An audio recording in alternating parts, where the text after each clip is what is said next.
Bismillahirrahmanirrahim. Assalamu alaikum my dear students. I am Shahzad Waheed your biology teacher. खूबसूरत दुआ से lecture का आगाज़ करते हैं. रब्बे ज़िदनी इल्मा. माय डियर स्टूडेंट्स, आज हम लोग प्रीवियस लेक्चर की एक्सटेंशन पढ़ रहे हैं. लास्ट लेक्चर नंबर 19 में मींस पार्ट ए में हम लोगों ने एक्स लिंक्ड ट्रेड्स को स्टडी किया था. फर्स्ट ऑफ ऑल हमने डिस्कस किया एक्स लिंक्ड रिसेसिव ट्रेट्स को और उसके पैटर्न ऑफ इनहेरिटेंस को, और फिर उसके बाद हमने एक्स लिंक्ड डोमिनेंट ट्रेट्स को स्टडी किया और फिर उसके पैटर्न को देखा. और हमने देखा कि किस तरीके से X linked recessive traits male को ज़्यादा अफेक्ट करती हैं और कैसे X linked dominant traits female को ज़्यादा अफेक्ट करती हैं. राइट, हमने आपसे प्रॉमिस किया था कि कल हम सिर्फ पैटर्न को स्टडी करेंगे और आज इनफैक्ट हम उन पर्टिकुलर डिसऑर्डर्स को देखेंगे जो कि इनके एग्जांपल्स हैं. So let's move to the white board to observe the examples of these particular genetic disorders. Yes my dear students, आप लोगों से हम बात करेंगे एक्स लिंक्ड रिसेसिव ट्रेट्स और डोमिनेंट ट्रेट्स के बारे में.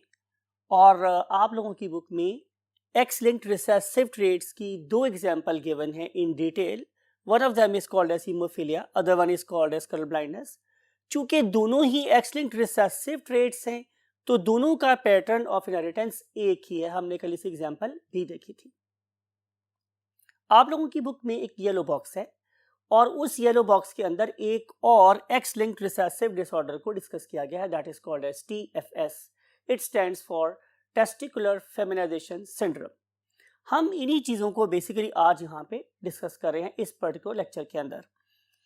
तो डिस्कस करते हैं सबसे पहले हीमोफीलिया. हीमोफीलिया क्या है?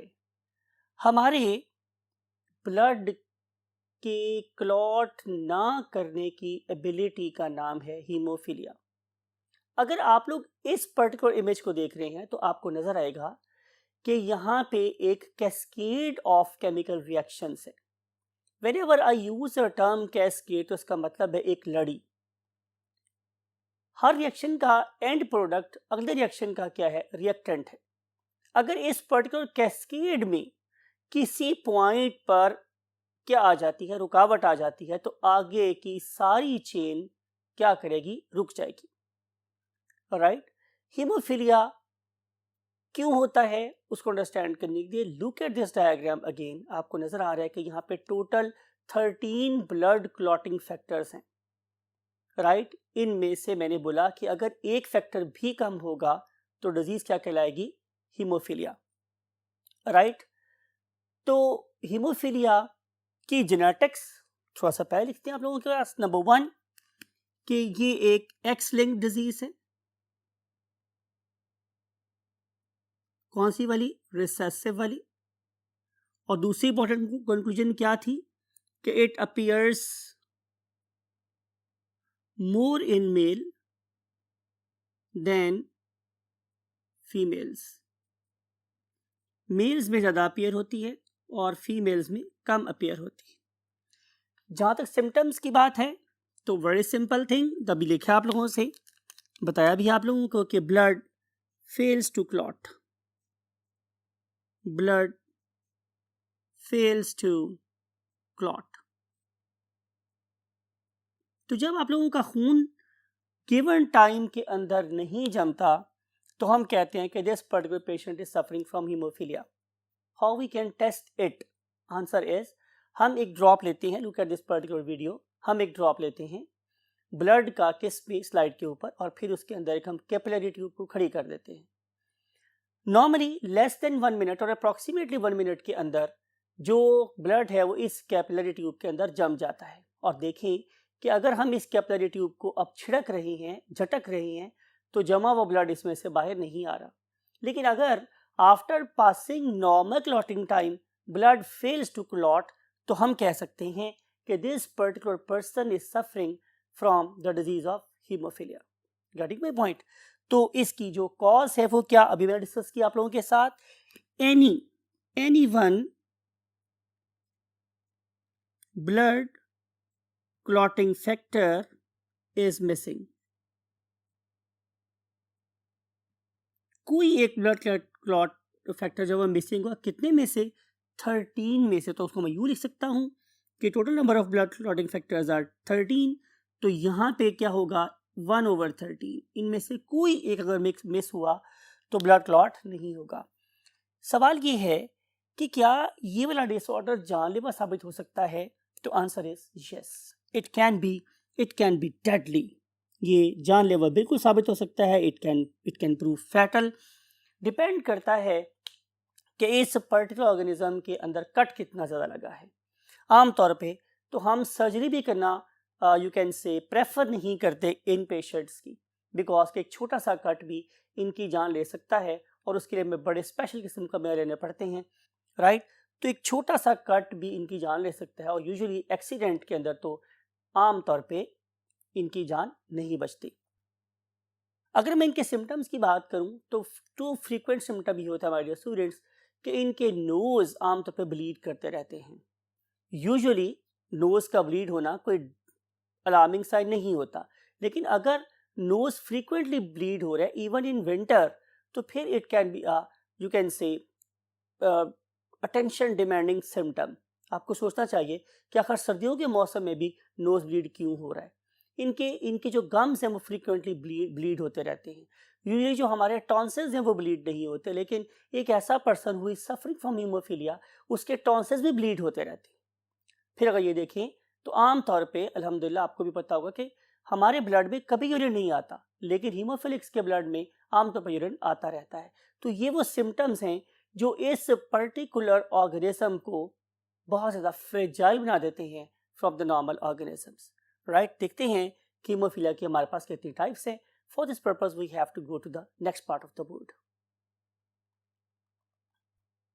माय डियर स्टूडेंट्स, हमारे पास हीमोफीलिया की 3 टाइप्स हैं। Number 1 is called as hemophilia A, right? Other one is called as hemophilia B, and last one is called as hemophilia C, right? मेरी इस पर्टिकुलर हीमोफीलिया सी को इनसे डिफरेंट क्यों लिखा है? आंसर इज कि इनके जीन की लोकेशन डिफरेंट है। अगर आप लोग हीमोफीलिया ए और बी के जीन को देखें तो ये क्रोमोसोम एक्स पे प्रेजेंट है। इसका मतलब ये होगा कि ये एक सेक्स लिंक्ड डिसऑर्डर है, राइट। और अगर ये सेक्स लिंक्ड डिसऑर्डर है तो आपको पता है कि ये मेल में ज़्यादा अपीयर होता है और फीमेल में कम अपीयर होता है, यानी कि शायद 20 टाइम्स कम अपीयर होता है फीमेल में। और फिर जैसे मैंने आपको कल बताया था कि नॉट ओनली ये फीमेल में कम अपीयर हो रहा है, बल्कि अगर हम इनमें सिम्टम्स की अपीयरेंस की बात करें तो वो भी बहुत ज़्यादा सीवियर होती है। ऑल इन ऑनली आपको याद होगा मैंने कल बताया था कि फीमेल किस केस में क्या हो सकती है हीमोफिलिक, कि जब वो होमोजाइगस रिसेसिव होगी। अदरवाइज फीमेल के अंदर ये कम अपीयर होता है और अगर वो हेट्रोजाइगस हो भी तो उसके सिम्टम्स बहुत नेग्लिजिबल अपीयर होते हैं बॉडी में, राइट। अब देखते हैं कि हीमोफीलिया सी क्या है। Haemophilia see basically autosomal disorder है। जाहिर है आप पढ़े लिखे बच्चे, आपको पता चल चुका होगा कि जब भी हम बात करेंगे ऑटोसोमल डिसऑर्डर की तो उससे मुराद ये है कि इसके होने के चांसेस, मीन इंसिडेंस के चांसेस ये मेल और फीमेल में कैसे हैं? बिल्कुल बराबर हैं। लेकिन अब हम देख रहे हैं कि इस पर्टिकुलर टॉपिक में मींस इंसिडेंस में होने के चांसेस में कितना परसेंट हीमोफीलिया ए है हमारी पॉपुलेशन में, कितने परसेंट हीमोफीलिया बी है और कितने परसेंट हीमोफीलिया सी है। तो आपको पता चलेगा कि हमारे पास अप्रोक्सीमेटली ठीक है, अप्रोक्सीमेटली 80%, इट मींस मोर और लेस 80%, ये क्या है? Haemophilia A. और जहां तक बात है हीमोफीलिया बी की तो इट इज अप्रोक्सीमेटली 20%। आप कहेंगे कि हीमोफीलिया सी का क्या फ्रैक्शन है? तो हम बोलते हैं कि हम इसको अप्रोक्सीमेटली का वर्ड यूज कर रहे हैं। उससे हम यूं लिखते हैं कि इट इज लेस देन 1%। इसमें क्या लिखते हैं? लेस देन 1, ये डॉट है, इट इज लेस देन 1%। तो सिर्फ और सिर्फ पॉपुलेशन में 1% से भी कम लोगों को हीमोफीलिया सी होता है। लेकिन याद रखने वाली बात यह है कि ये एक ऑटोसोमल डिसऑर्डर है और इस पर्टिकुलर डिजीज के मेल और फीमेल में होने का जो चांसेस है इट इज इक्वल, ये बिल्कुल बराबर रहते हैं। राइट, अब देखेंगे कि इसमें जो डिफरेंट किस्म का हीमोफीलिया है, means haemophilia A, haemophilia B और हीमोफीलिया सी, ये किस किस ब्लड फैक्टर के एब्सेंट होने की वजह से प्रोड्यूस होता है। तो आप लोग क्या करेंगे कि आप लोग दोबारा से उसी प्रीवियस इमेज को गौर से देखेंगे तो आपको क्या नजर आ रहा है कि यहाँ पे टोटल 13 ब्लड क्लॉटिंग फैक्टर हैं। राइट, उसमें से look at this, it is blood clotting factor 8। Look at this, इसके इमीडिएट नीचे है ब्लड क्लॉटिंग फैक्टर 9 और उसके बाद एक ब्लड क्लॉटिंग फैक्टर मींस 10 को छोड़ के फिर आता है ब्लड क्लॉटिंग फैक्टर 11। तो लिखते हैं आप लोगों के लिए कि जो हीमोफीलिया ए है ये ब्लड क्लॉटिंग फैक्टर 8 की म्यूटेशन की वजह से होता है। Haemophilia B, it is due to mutation in blood clotting factor number 9। और जहां तक बात है मेरे पास हीमोफीलिया सी की, तो इसकी कॉज है ब्लड क्लॉटिंग फैक्टर 11। राइट, तो आपने इन बातों को अपने माइंड में रखना है। सवाल ये है कि what is the name of blood clotting factor 8? तो आंसर है anti means opposite, haemophilic factor, anti haemophilic factor. Right, other one is called as means 9 is caused as Christmas factor, right, and last is called as plasma thromboplastin, plasma thromboplastin antecedent। Right, ये जो factor है Christmas, इसको उस patient के नाम पे रखा गया है जिसमें सबसे पहले हीमोफीलिया बी डिस्कवर हुआ था। राइट, इस पर्टिकुलर फैक्टर को हम लोग पीटीसी के नाम से जानते हैं और इसे हम लोग पीटीए के नाम से जानते हैं। राइट, तो ये जो दो फैक्टर्स हैं, ये जो 3 फैक्टर्स हैं, इनमें से 2 they are locating on X chromosome and third one is lying on chromosome number 7, chromosome number 7।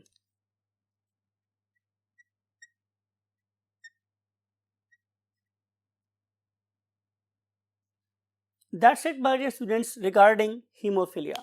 आपने हीमोफीलिया के इन तमाम पैरामीटर्स को अपने माइंड में रखना है और कल जो हमने डिस्कस किया था इसका इनहेरिटेंस पैटर्न, उसको भी अपने माइंड में रखना है।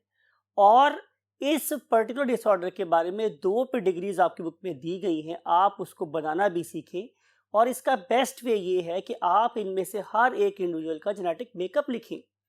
जब आप डिफरेंट इंडिविजुअल्स का जेनेटिक मेकअप लिख लेंगे तो आप लोगों को किसी ऑर्गेनिज्म के उस पर्टिकुलर ट्रेट को अगली नस्ल में मुंतकिल करने के चांसेस का भी पता चल जाएगा। So this is a real achievement कि आप अपनी बुक के अलावा भी कोई काम कर सकते हो। राइट, अब हम मूव करते हैं next part of the board पे, where we are going to discuss the next X-linked recessive disorder that is called as the color blindness. Yes, my dear students, we are discussing about another X-linked recessive disorder that is called as color blindness. अगर हमारी आंख बिल्कुल भी कुछ ना देखे तो हम उसे बोलते हैं एब्सोल्यूट ब्लाइंडनेस। लेकिन अगर मेरी आंख कोई एक रंग या 2 रंग या तीनों में से कोई एक रंग भी ना दिख सकती हो तो इसका मतलब यह है कि we are suffering from a disorder that is called as colour blindness. सवाल ये है कि आखिर हम अपने रंगों को कैसे देखते हैं, उसको अंडरस्टैंड करने के लिए आप इस पर्टिकुलर एनिमेशन को देखिए। लुक एट दिस कि light is penetrating into a human eye. तो सबसे पहले ये क्रॉस करेगी corneal barrier. So corneal barrier को क्रॉस करने के बाद अब ये पास होगी through a very small aperture that is called as what, pupil. Pupil क्या है? ये बेसिकली आयरिस के अंदर एक छोटा सा सुराख है। यहाँ से लाइट पास होने के बाद अब कहाँ मूव करेगी? इनटू द लेंस, और लेंस में से इवेंचुअली ये मूव कर जाएगी into the darkest part of her eye that is called as a vitreous humour. और इस विट्रस ह्यूमर के एंड पे हमारे पास क्या प्रेजेंट है? Retina. look at the structure of retina. Retina consists of basically 3 types of cones. लिखते हैं आप लोगों की ताकि आपको बात समझ आ जाए. हमारे इस पर्टिकुलर ह्यूमन आई के रेटिना पे, we are talking about the retina. तो ह्यूमन आई के रेटिना में there are 3 different types of cones. 3 different types of cones. ठीक है माय डियर स्टूडेंट्स, उनको हम क्या नाम देते हैं? Red cones, right. Other one are green cones and last one are blue cones. इसे हम लोग आम जबान में RGB भी बोलते हैं. Look at this very spectrum. आपको नजर आ रहा है कि एक्सट्रीम लेफ्ट पे मेरे पास रोशनी का वो वाला फ्रैक्शन है जो मुझे रेड दिखाई देता है. और फिर आपको पता है कि अगर हम लेफ्ट से राइट को पढ़ना शुरू करेंगे तो विजिबल स्पेक्ट्रम की लेफ्ट साइड पे रेड वेवलेंथ होती है और राइट साइड पर हमारे पास ब्लू, वॉयलेट या इंडिगो टाइप्स की रेडिएशंस पाई जाती है. तो अगर एक पर्सन रेड कलर को देख पा रहा है तो उसकी रीजन ये है कि इसकी रेड कोन्स एक खास किस्म की प्रोटीन्स बना रही हैं. क्या बना रही हैं? एक खास किस्म की प्रोटीन्स बना रही हैं जिन्हें हम लोग नाम देते हैं क्या? ऑप्सेंस, राइट. तो जो ही लाइट आके इन पर्टिकुलर रेड कोन्स पे गिरती है तो वो वाले ऑप्सेंस जो इस पर्टिकुलर वेवलेंथ के लिए सेंसिटिव हैं वो एक्टिवेट हो जाते हैं. और जब ये एक्टिवेट होंगे तो वो मेरी ऑप्टिक नर्व के स्पेसिफिक सिग्नल्स को ट्रिगर करेंगे जो जाके मेरे ब्रेन को बताते हैं कि you are looking at the red wavelength. And same is the case with other basic color that is called as a green color. और वो क्या बनाती है? जाहिर है वो भी एक प्रोटीन ही बनाती है. Those are called as definitely green opsins. And same is the case here कि जो मेरे पास ब्लू कोन्स हैं ये भी एक खास किस्म की प्रोटीन बनाती हैं जिन्हें हम लोग जाहिर है ब्लू ऑप्सिन्स का नाम देते हैं, राइट. आपको मेरी बात समझ आ रही है? तो ये तीनों किस्म की जब कोन्स एक्टिवेट होंगी तो मुझे दुनिया एक्चुअल रंग में नजर आएगी. मैं दोबारा रिपीट कर रहा हूँ, जब मेरी आईज की तीनों कोन्स एक्टिव होंगी, मींस रेड कोन्स भी, ग्रीन कोन्स भी और ब्लू कोन्स भी प्रॉपरली एक्टिव होंगी, तो नॉट ओनली मैं रेड कलर देख सकता हूँ, ग्रीन कलर देख सकता हूँ, ब्लू कलर देख सकता हूँ, बल्कि इनके ऑल पॉसिबल शेड्स भी देख सकता हूँ, राइट. यानी कि ये तो थे मेरे पास क्या? Primary colours. आपको पता है कि जो अच्छा पेंटर है वो इन प्राइमरी कलर्स को मिला के मुख्तलिफ किस्म के शेड्स और ह्यूज बना सकता है. तो एक नॉर्मल ह्यूमन बीइंग जिसके पास ये सारी किस्म की कोन्स प्रेजेंट हैं वो नॉट ओनली ये रंग दिखता है बल्कि इससे कोरेस्पॉन्डिंग सारे के सारे ह्यूज या शेड्स भी देख लेता है. जहाँ ताल्लुक है इसकी जेनेटिक्स का, तो जैसे मैंने आपसे पहले बोला है कि ये बेसिकली एक x linked you can say disorder है या प्रॉपर्टी है. अगर आपके पास एक्स क्रोमोसोम के ऊपर सारे के सारे जीन ठीक हैं तो आपको दुनिया बिल्कुल नॉर्मल कलर में नजर आएगी. लेकिन ऐसा भी हो सकता है कि हमारे एक्स क्रोमोसोम पे पाए जाने वाले जीन में एबनॉर्मलिटी आ जाए, म्यूटेशन आ जाए, तो या मैं रेड ना देख सकूं, या मैं ग्रीन ना देख सकूं, या मैं ब्लू ना देख सकूं. अगर ऐसा हुआ तो फिर definitely I am a patient of colour blindness. आपको मेरी बात समझ आ रही है? तो जो एक्स लिंक्ड डिसऑर्डर है एज यूजुअल क्या होगा? It will appear more in male. ये मोर इन मेल में ज़्यादा अपीयर होता है और जो फीमेल हैं उनमें ये कंपैरेटिवली कम अपीयर होता है, राइट. और वही जो डिफरेंस आपको बताया था वो वही है. यहाँ पे क्या पॉसिबल कॉम्बिनेशन हो सकता है कलर ब्लाइंडनेस के केस में? मेल वाले केस में 2 पॉसिबिलिटीज हो सकती है, कैपिटल C Y, राइट. तो अगर एक्स के ऊपर कैपिटल C है तो जाहिर आपको पता है वाई प्रोटीन होता है कोई नहीं. और इन अदर केस क्या हो सकता है कि एक्स के ऊपर स्मॉल c हो और वाई के ऊपर जीन होता है कोई नहीं. तो मेल में कोई इंटरमीडिएट कॉम्बिनेशन नहीं है, 2 पॉसिबल कॉम्बिनेशन है, कैपिटल C वाला और स्मॉल c वाला. अगर कैपिटल C जीन है इसका मतलब है कि ये तीनों के तीनों अपने नॉर्मल ऑप्शन बना रहे हैं. लेकिन अगर इस पर्टिकुलर क्रोमोसोम के सी क्लस्टर में कोई एबनॉर्मेलिटी है और वहाँ पे स्मॉल सी प्रोड्यूस हो गया है, म्यूटेशंस हो गई हैं, तो फिर जाहिर है इनमें से किसी एक में खराबी पैदा हो सकती है। तो यहाँ पे डिजीज़ होने या ना होने का चांस कितना है? 50%, 50%। लेकिन फीमेल के केस में ऐसा नहीं था। आपको याद है कि फीमेल के केस में मेरे पास 3 पॉसिबिलिटीज़ थी, capital C, other one can be capital C and small C, and last one is small C, right. इस वाले केस में this particular organism is normal. ये कैसा है मेरे पास? नॉर्मल। लेकिन जब मैं इसकी बात करूंगा तो ये बेसिकली क्या है? कैरियर। लेकिन वैसे कैसा होगा? नॉर्मल। इससे बिल्कुल दुनिया सही नजर आएगी क्योंकि इसको इस कैपिटल सी ने सेव कर लिया है, as capital C is completely dominant over small C. लेकिन जहां तक ताल्लुक है इस वाले केस का, बिल्कुल लोअर केस में, तो she will be colour blind. ये कलर ब्लाइंड होगी। तो नजर आया मेरे पास कि यहाँ पे डिजीज होने का चांस कितना था? 33.33%। लेकिन मेल के केस में ये कितना था? 50%। दैट्स वाई कि मेल में कलर ब्लाइंडनेस ज़्यादा होती है और फीमेल में कलर ब्लाइंडनेस कम होती है, राइट। अब हम कलर के एतबार से विजन की टाइप्स देखेंगे। तो पहली टाइप है मेरे पास ट्राइक्रोमेट्स। ट्राइक्रोमेट्स का मतलब ये है कि ये वाला ऑर्गेनिज्म जो है वो रेड भी देख पा रहा है, ग्रीन भी देख पा रहा है और ब्लू भी देख पा रहा है। जो ऑर्गेनिज्म तीनों किस्म के रंगों को सही तरीके से देख लेता है, दैट इज कॉल्ड है, those are called as trichromats. On the other hand, अगर कोई ऑर्गेनिज्म इसमें से सिर्फ 2 को देख पाता है और 1 को नहीं देख पा रहा, तो फिर हम लोग क्या करेंगे? हम उसे बोलेंगे dichromate. He can see only 2 colours, only 2 basic colours.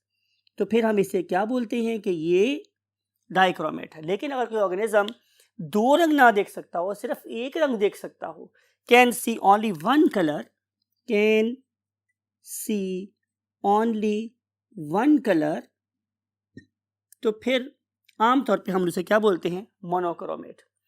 देखा ये गया है माय डियर स्टूडेंट्स कि वो लोग जो सिर्फ 1 कलर देखते हैं वो यूजुअली ब्लू दिखते हैं, राइट।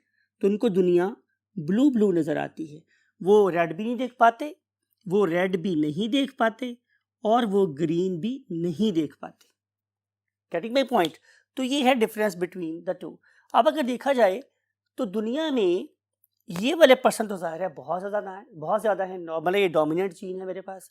लेकिन अगर मैं देखूं तो डाइक्रोमेट्स और मोनोक्रोमेट्स में मैक्सिमम जो लोग हैं वो डाइक्रोमेट्स हैं, बहुत ही कम लोग हैं जो कि मोनोक्रोमेट्स हैं। अगले बोर्ड पे हम देखेंगे कि इन पर्टिकुलर डाइक्रोमेट्स की फर्दर कितनी टाइप्स हो सकती हैं। So let's move to the last part of the board. Yes my dear students, बात हुई थी आप लोगों के साथ डाइक्रोमेट्स की टाइप्स की। तो मेरे पास डाइक्रोमेट्स मीन ऐसी ऑर्गेनिजम्स की जो 2 रंग देख सकते हैं, उनकी फर्दर 3 टाइप्स हैं। उनमें से पहली टाइप को हम लोग बोलते हैं प्रोटोनोपिया, ठीक है। ये जो ऑर्गेनिज्म है ये इनकी रेड और ग्रीन को देख सकते हैं और ब्लू को भी देख सकते हैं, लेकिन प्रॉब्लम ये है कि ये रेड और ग्रीन को ओवरलैप कर जाते हैं। इनके अंदर रेड कोन्स भी प्रेजेंट है, ग्रीन कोन्स भी प्रेजेंट होती हैं, लेकिन वो बहुत ज्यादा ओवरलैप्ड फॉर्म में प्रेजेंट होती है, राइट। तो इसके लिहाज से ये एक कलर बना रही होती हैं और साथ उनका ब्लू कलर मिल जाता है, जिसकी वजह से इन्हें दुनिया जाहिर है ना तो परफेक्टली ग्रीन नजर आ रही होती है, ना ही परफेक्टली उसे रेड नजर आ रही होती है, बल्कि ये पार्टली रेड के लिए भी कलर ब्लाइंड होते हैं और ग्रीन के लिए भी कलर ब्लाइंड होते हैं। अब हम बात करेंगे ड्यूटेरोनॉप्स की। ये क्या होते हैं? They can't C green colour, they can't C green colour. ये ग्रीन कलर नहीं देख पाते। जब ये ग्रीन कलर नहीं देख पाएंगे तो फिर क्या होगा कि इन्हें दुनिया रेड और ब्लू नजर आएगी, ग्रीन नजर नहीं आ रहा होगा। और ज़्यादा ताल्लुक है इन ट्राइटोनॉप्स की, तो इनके बारे में ये है कि दे कांट सी ब्लू कलर, ये ब्लू कलर नहीं देख सकते, राइट। इसका मतलब ये है कि जहां जहां जिस जिस शेड में भी blue as a basic colour इस्तेमाल होगा, नॉट ओनली उन्हें ब्लू नजर नहीं आएगा बल्कि ब्लू शेड की कंट्रीब्यूशन भी दूसरे रंगों में नजर नहीं आएगी। देयरफॉर वो यूजुअली से कि जो ट्राइटोनोपियंस होते हैं they can't see blue colour and all its hues, and similarly जो ड्यूटेरोनॉप्स हैं they can not see green colour and its contribution anywhere in another colour. क्योंकि आपको पता है ना ग्रीन बेसिक कलर है, ये कहीं ना कहीं इस्तेमाल होगा। तो जहाँ जहाँ भी शेड बनाने में ग्रीन कलर इस्तेमाल होगा वो भी कलर उसको नज़र नहीं आएगा। और जाहिर है इस वाले केस में दो चीज़ें नज़र नहीं आएगी। अब करते क्या हमारे स्टूडेंट्स कि इनको फर्दर डिवाइड देखने के लिए हम इस पर्टिकुलर वीडियो को देखते हैं। It is really a remarkable video. When I was searching for you can say certain sources for you, तो मुझे एक बहुत अच्छी वीडियो नज़र आई। इस पर्टिकुलर वीडियो में आप लोगों को कंपैरिजन करके दिखाया गया है कि एक ऑर्गेनिज्म को नॉर्मल दुनिया कैसे नज़र आती है, राइट। और अगर एक ऑर्गेनिज्म प्रोटोनोपिया का शिकार है तो दुनिया कैसी नज़र आएगी, अगर ऑर्गेनिज्म ड्यूटेरोनॉप है तो कैसी नज़र आएगी, और अगर ट्रिप्टोनॉप है तो कैसी नज़र आएगी। अब सवाल ये प्रोड्यूस हो रहा है हमारे स्टूडेंट्स कि हमें ये कैसे पता चला कि एक प्रोटोनोपिया की दुनिया ऐसी नज़र आती है। तो इसका बड़ा सिंपल सा आंसर है। एक तरीका तो मेरे पास ये है कि मैं क्या करूँ कि मैं एक ऑर्गेनिज्म के सामने तमाम किस्म के क्या रख दूँ, पेंट्स रख दूँ, और उसे कहूँ कि जो तुम्हें नज़र आ रहा है उसको पेंट कर दो। तो जाहिर है जैसा पेंट नेचर में होगा, जिस रंग का, उससे मिलता रंग वो उस पर्टिकुलर शेड में क्या करेगा, ढूंढेगा और उसको बना के एक तस्वीर बना देगा। इसका मतलब ये है कि वो दुनिया को उस नज़र से देख रहा है जिस तरह की उसने पेंटिंग की। ये सब चीज़ें, ये सब वैल्यूज कैलकुलेट करने के बाद इस पर्टिकुलर वीडियो में बहुत से तरीके से उसी पर्टिकुलर कलर कोड को यूज़ करके क्या किए गए हैं, डिफरेंट एनिमेशंस, डिफरेंट जैसे पिक्चर्स को विजुअलाइज करवाया गया है कि एक ऑर्गेनिज्म नॉर्मल है, दुनिया कैसे नज़र आती है, और अगर वो प्रोटोनोपियन है तो दुनिया कैसी नज़र आ रही है, अगर वो ड्यूटेरोनोपियन है तो कैसी नज़र आ रही है, और अगर वो ट्राइटेनोपियन है दुनिया कैसी नज़र आ रही है। सो ये सारी की सारी बातें regarding what the colour blindness, right. अब हम देखेंगे आखिरी बात, that is called as the TFS, testicular feminisation syndrome. It is a very rare X linked disorder. याद रखना है कि ये बहुत ही रेयर एक्स लिंक्ड डिसऑर्डर है। अगर आप लोग इस ऑर्गेनिज्म को देखेंगे तो आपको इसका जेनेटिक मेकअप XY नजर आएगा। इंपॉर्टेंट बात है माय डियर स्टूडेंट्स, XY।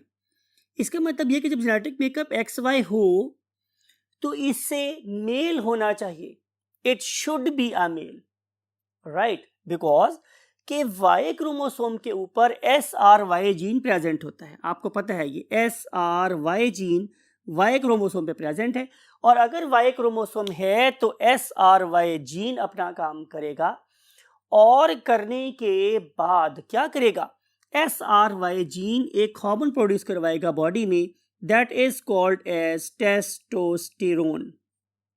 और आपको पता है कि टेस्टोस्टेरोन एक एंड्रोजन है, पढ़ के आए हैं आप लोग प्रीवियस टॉपिक में और हार्मोन वाले टॉपिक में, कि it is basically an androgen, right. अब होता क्या है कि इस पर्टिकुलर ऑर्गेनिज्म के पास जो कि टेस्टिकुलर फेमिनाइजेशन सिंड्रोम का शिकार है, उस वाले केस में उसको फादर से नॉर्मल Y क्रोमोसोम मिला है, लेकिन जो उसको मदर से X क्रोमोसोम मिला है उसके पास एक TFM जीन प्रेजेंट है। किस फॉर्म में, म्यूटेंट फॉर्म में। यानी कि अगर मैं इस पर्टिकुलर ऑर्गेनिज्म का जेनेटिक मेकअप लिखूं XY, तो नॉर्मल में क्या होता है कि यहाँ पे TFM प्लस जीन है। आपको पता है हमारे जेनेटिक्स में हम जहाँ कहीं भी प्लस लिख देते हैं, इसका मतलब है ये उसका वाइल्ड या नॉर्मल जीन है। अगर ये वाला जीन मेरे पास नॉर्मल काम कर रहा है तो इस पर्टिकुलर डेवलपिंग मेल की बॉडी का कोई सेल ऐसा नहीं हो सकता कि वो टेस्टोस्टेरोन की कॉल को रिसीव ना करे या उसे अनसुना कर दे, राइट। मैं फिर बता रहा हूं, SRY जीन का काम क्या था कि वो टेस्टोस्टेरोन बनवाए, उसे लिबरेट करवाए। उसके बाद जो मेरे पास TFM का वाइल्ड जीन है, उसका काम ये होता है कि वो बॉडी के सेल्स को कहे कि तुम टेस्टोस्टेरोन को ओबे करो और इस डेवलपिंग ऑर्गेनिज्म को एक परफेक्ट मेल बना दो। लेकिन माय डियर स्टूडेंट्स, अगर ऐसा हुआ कि इस पर्टिकुलर TFM जीन के अंदर म्यूटेशन हो गई, तो रिजल्ट क्या होगा मेरे पास कि ये वाला ऑर्गेनिज्म प्रोड्यूस होगा TFM, राइट, और simple Y। Now this particular TFM is not having a plus on it। इसका मतलब ये कि ये वाइल्ड जीन नहीं है बल्कि एक म्यूटेंट जीन है। अब इस म्यूटेंट जीन के रिजल्ट में क्या होगा कि टेस्टोस्टेरोन का लेवल ब्लड में नॉर्मल होने के बावजूद इसकी बॉडी के सेल्स टेस्टोस्टेरोन की कॉल सुनने को रेडी नहीं है, तो ये वाला organism X Y genetic makeup रखने के बावजूद एक गर्ल में या फीमेल में डेवलप होगा। बात आपको मेरी समझ आई? तो ये वाला ऑर्गेनिज्म क्या होगा, ये बिल्कुल नॉर्मल डेवलप होगा। क्या? फीमेल नजर आएगा, ये नॉर्मल सी फीमेल है। अगर मैं उसके कैरियोटाइप करूंगा तो पता चलेगा कि इसके लिए तो एक्स वाई क्रोमोसोम है। आपको मेरी बात समझ आ रही है? जेनेटिक मेकअप बता रहा है कि ये एक मेल है, लेकिन जब वो दुनिया में मोहतरमा तशरीफ लाई हैं तो पता चल रहा है कि she is basically a female. Reason मेरे पास क्या थी कि एसआरवाई जीन अपना काम कर रहा था, लेकिन उसके एंड्रोजन को उसकी बॉडी रिस्पॉन्ड नहीं कर रही। बात आपको समझ आई? अब ये पर्टिकुलर मोहतरमा जो फीमेल साहिबा होंगी ये बिल्कुल नॉर्मल वे में बड़ी होंगी, राइट है? आपको बात समझ आ रही है? जब वो नॉर्मल वे में बड़ी होंगी तो इसके जो नॉर्मल बॉडी पार्ट्स है वो बिल्कुल वहाँ प्रेजेंट होंगी। फॉर एग्जांपल लिख रहे हैं हम लोग, हम इसके मेमरी ग्लैंड की बात करें, हम लोग इसके ब्रेस्ट की बात कर रहे हैं, तो इट इज देयर, राइट? और अगर हम लोग बात करते हैं इसके रिप्रोडक्टिव ऑर्गन की जिसे हम लोग वेजाइना बोलते हैं, तो इट इज ऑल्सो देयर। लेकिन ये तो सारे के सारे सेकेंडरी सेक्स कैरेक्टर्स हैं। क्या इसके पास प्राइमरी सेक्स कैरेक्टर है? मीन टू से कि क्या इसके पास ओवरी है? तो आंसर इज नो, ओवरी नहीं है। अगर ओवरी नहीं है तो फिर क्या है? टेस्टिस हैं। Oh yes, testis are there, लेकिन टेस्टिस कहाँ हैं? They are not descendent in the pouch like a male, they are present inside abdomen. ये उसके पेट के अंदर प्रेजेंट। तो apparently she is a perfect female and she will be happily married as a girl, and she will be happily married as a girl or as a woman, whatever you want to write. लेकिन अगर इसके पास ovary नहीं है तो क्या uterus है? तो answer is yes, uterus है इसके पास। और जो यूट्रस है इट इज वेरी स्मॉल, ये बड़ी छोटी सी यूट्रस है, और it is just a inward bulge at the end of the vagina. अगली बात हम देख रहे हैं माय डियर स्टूडेंट्स वो ये कि अगर ये वाली लड़की या मोहतरमा जब अपनी प्यूबर्टी को पहुंचती, कहाँ पहुंचती है? अपनी प्यूबर्टी को पहुंचती है, तो क्या इसके अंदर कोई सेकेंडरी सेक्स कैरेक्टर डेवलप होता है? Something like axillary hairs, something like pubic hairs, right? तो आंसर इज नो, राइट? इसके पास कोई मेच्योरिटी वाला साइन डेवलप नहीं हो रहा। अगर ओवरी होती तो वही वाले काम करवाती, ओवरी भी यहाँ पर नहीं है, और जहाँ तक टेस्टिस की बात है वो भी ना होने के बराबर है, बहुत छोटे से और पेट के अंदर है, तो वो भी ऐसा कोई हार्मोन डेवलप नहीं कर रहे जो कि एक्सिलरी हेयर या प्यूबिक हेयर को डेवलप कर रही है। अब सवाल ये है हमारे स्टूडेंट्स कि क्या ऐसी खातून या ऐसी लड़की जब अपनी प्यूबर्टी पे पहुंचेगी तो क्या उसको मेंस्ट्रुएशन होगी?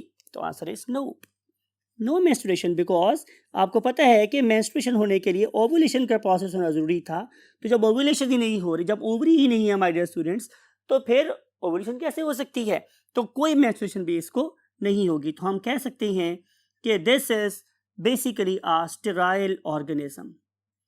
तो ये एक मेल होना चाहिए था, ये क्या होना चाहिए था? एक मेल होना चाहिए था, लेकिन TFM जीन की प्रेजेंस में ये रेजिस्टेंट हो गई, उन्होंने टेस्टोस्टेरोन की कोई बात को नहीं सुना, जिसकी वजह से ज़्यादा फर्दर डेवलपमेंट सारी एक फीमेल ट्रैक पर हुई, मेल ट्रैक पर डेवलपमेंट हुई ही नहीं।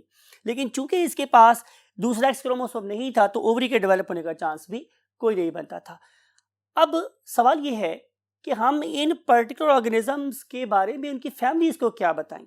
तो उसके लिए हम लोगों ने क्या किया? हम लोगों ने एक टर्म डेवलप की है, that very term is called as CAIS, right? What is meant by CAIS? It is called as complete androgen insensitivity syndrome। यानी कि हम उन्हें बताएंगे कि जनाब ये जो मोहतरमा है she is perfectly sterile. In fact हुआ इसके पास ये है कि इसके बॉडी के सारे सेल वो किसी भी किस्म के एंड्रोजन से इनसेंसिटिव हो गई। तो जब सारे के सारे सेल एंड्रोजन से इनसेंसिटिव हो जाएंगे तो जाहिर है एक कैस्केड ऑफ एब्नॉर्मेलिटी स्टार्ट हो जाएगी, that you people know very well कि हम उसे क्या बोलते हैं, सिंड्रोम। तो ये सारे के सारे जो डिसऑर्डर्स हैं they are regarding the genes lying on X chromosome. So X chromosome is very vital, right? Sometime it affects male more, sometime it affects female more, sometime it can be under the influence of what, Y chromosome, sometime it is not going to listen any information from the Y chromosome. Example is TFS or CAIS, that is called as complete androgen insensitivity syndrome. I hope कि ये सारी बातें regarding your eyes, regarding your hemophilia, regarding the TFS आप अपने mind में रखेंगे और वो वाइटल मार्क्स स्कोर करेंगे जो आप लोगों को मेडिकल कॉलेज की दहलीज तक ले जाने में कामयाब होंगे। इस दुआ के साथ कि आप अपने टारगेट, अपने मिशन में ज़रूर कामयाब हों। आई वॉन्ट टू से यू अल्लाह हाफिज़।